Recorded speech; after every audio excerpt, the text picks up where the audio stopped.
একবার গিয়েছিলাম শ্রীমঙ্গলে, সেখানে দেখেছি 7 রঙের চা খেয়েছি। আজকে আমরা দেখতে পাচ্ছি ইসলাম নামধারী তথাকথিত সংগঠন যারা প্রতিদিন তাদের ইসলামের 7 রঙের মতো প্রতিদিন তাদের রূপ বদলায়।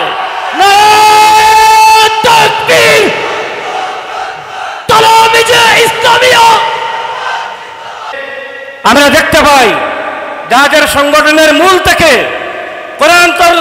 কোরআন শরীফের তাফসীরের অপব্যাখ্যা রয়েছে, যারা হাদিসের অপব্যাখ্যা করে, আমরা এদেশে আউলিয়া কেরামের মাধ্যমে ইসলাম এসেছে। আমরা আউলিয়া কেরামের মহব্বতে মাজার জিয়ারত করি, শাহজালাল সাহেবের জিয়ারত করি, মাজার পূজারি বলে।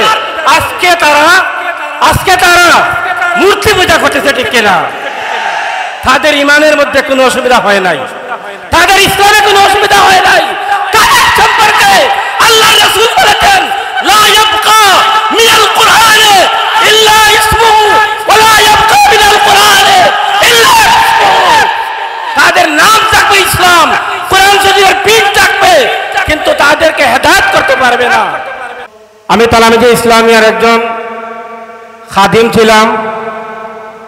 আমি ফেন্সিগঞ্জে মাদ্রাসার ছাত্র ছিলাম 1998 সালে। তখন তালামিজে ইসলামিয়ার একটি প্রোগ্রামে এসে কালামুল্লাহর এই আয়াত তিলাওয়াত করেছিলাম, ওয়াতাসিমু বিহাবলিল্লাহি জামিআন ওয়া লা তাফাররাকু, এবং ইত্তাবি সাওয়াদে আযম ফাইন্নাহু মান শাযযা শুযযা ফিন-নার। এই হাদিসের অংশটুকু আমি তিলাওয়াত করেছিলাম। ভূমিকা ছাড়া আমি বলতে চাই, কিছুদিন পরে ফেন্সিগঞ্জ মাদ্রাসার সাবেক সুপারিনটেন্ডেন্ট, তিনি তৎকালীন সময়ের মোটামুটি মশহুর বড় আলিমও ছিলেন, উনি তাফসীর করতেন। ওনার তাফসীরে এই আয়াত হাদিসাংশের ব্যাখ্যা শুনলাম। তিনি একদিন আমাকে বর্ণনা দিলেন তাফসীরে, আমিও ছিলাম সেই তাফসীরে, যে তবে সাওয়াদে আযম, তোমরা বড় দলের অনুসরণ করো। সেই বড় দলটি হচ্ছে যারা আল্লাহর রাসূল, সাহাবায়ে কেরাম, সালফে সালিহিন পথ এবং মতের উপর রয়েছে, তারা হচ্ছে বড় দল। 3-4 দিন আগে তিনি আবার আমাদের মসলকসরে জামাতে ইসলামীতে যোগদান করেছিলেন। 3-4 দিন আগে এই তথাকথিত নামদারি তাদের একজনের মুখে শুনলাম, ইত্তাবি সাওয়াদে আযম ফাইন্নাহু মান শাযযা শুযযা ফিন-নার, তোমরা বড় দলের অনুসরণ করো। তিনি ব্যাখ্যা করেছেন, সেখানে বড় দল হচ্ছে যে দলের মধ্যে মানুষ বেশি, যে দলের মধ্যে ব্যারিস্টার রয়েছে, যে দলের মধ্যে ইঞ্জিনিয়ার রয়েছে, যে দলের মধ্যে মানুষ বেশি, যে দল দেখবেন ভোটের ব্যবধানে পাস করে ফেলবে, সেটা হচ্ছে বড় দল। নাউযুবিল্লাহি মিন যালিক। বক্তব্য লম্বা করব না। নামদারি ইসলামী সংগঠন, একবার গিয়েছিলাম শ্রীমঙ্গলে, সেখানে দেখেছি 7 রঙের চা খেয়েছি।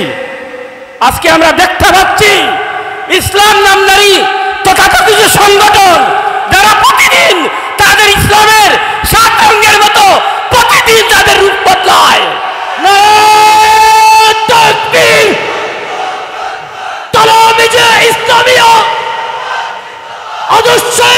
সম্মানিত উপস্থিতি, আজকে আমরা দেখতে পাই যাদের সংগঠনের মূল থেকে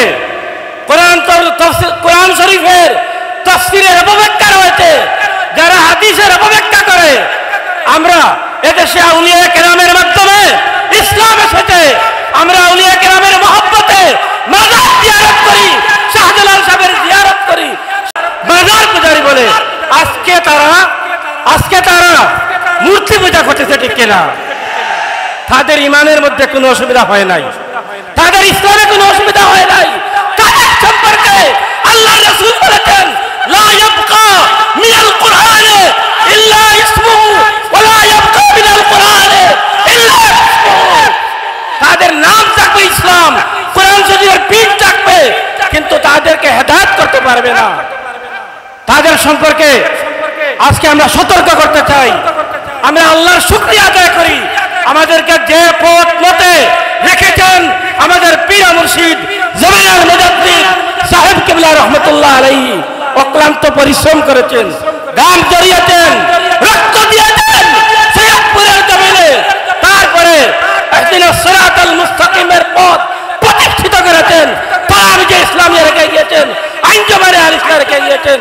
সেই পথ আমলকে বর্তমানে আমরা বক্তব্যের আলোকে বলতে পারি নাজুক পরিস্থিতি। আসলে নাজুক পরিস্থিতি নয়, আসলেই নাজুক পরিস্থিতির বাস্তব নমুনা এই মুনাফিক সংগঠন, যারা কোরআন শরীফের অপব্যাখ্যা করে, যারা হাদিসের অপব্যাখ্যা করে, যারা ইসলামকে তাদের খেলনার পুতুল হিসাবে, তাদের মন গড়া, তাদের স্বার্থ হাসিলের জন্য, তাদের ক্ষমতা ব্যবহারের জন্য প্রতিদিন তারা 7টি রং বদলায়। তাদের থেকে তালামিজি ইসলামিয়ার কর্মীদেরকে সতর্ক থাকতে হবে।